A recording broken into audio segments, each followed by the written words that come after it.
أعوذ بالله من الشيطان الرجيم. بسم الله الرحمن الرحيم. هل أتى على الإنسان حين من الدهر لم يكن شيئا مذكورا إنا خلقنا الإنسان من نطفة أمشاج نبتليه فجعلناه سميعا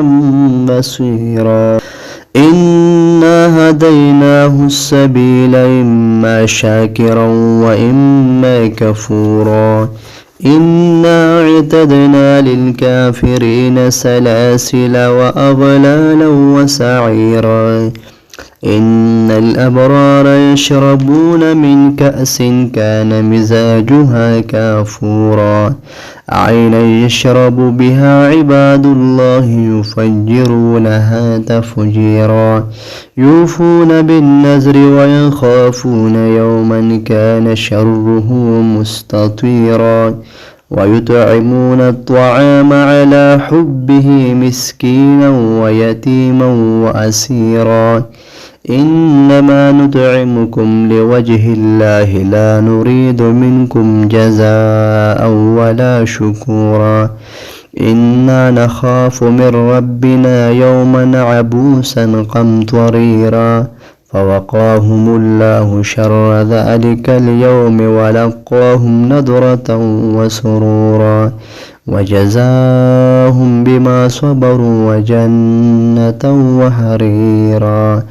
وجزاهم بما صبروا جنة وحريرا متكئين فيها على الأرائك لا يرون فيها شمسا ولا زمهريرا ودانية عليهم ظلالها وذللت قطوفها تذليلا ويطاف عليهم بآنية من فضة وأكواب كانت قوارير من فضة قدروها تقديرا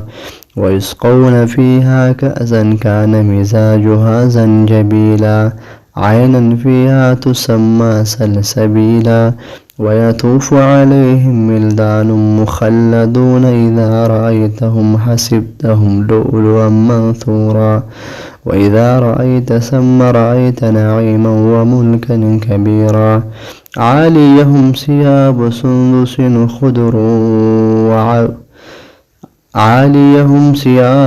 سندس خضر واستبرق وحلوا وساور من فضة وسقاهم ربهم شرابا طهورا إن هذا كان لكم جزاء وكان سعيكم مشكورا إنا نحن نزلنا عليك القرآن تنزيلا فاصبر لحكم ربك ولا تطع منهم آثما أو كفورا واذكر اسم ربك بكرة وأصيلا ومن الليل فاسجد له وسبحه ليلا طويلا إن هؤلاء يحبون العاجلة ويذرون وراءهم يوما ثقيلا نحن خلقناهم وشددنا أسرهم وإذا شئنا بدلنا أمثالهم تبديلا إن هذه تذكرة فمن شاء اتخذ إلى ربه سبيلا وما تشاءون إلا أن يشاء الله إن الله كان عليما حكيما يدخل من يشاء في رحمته والظالمين أعد لهم عذابا أليما.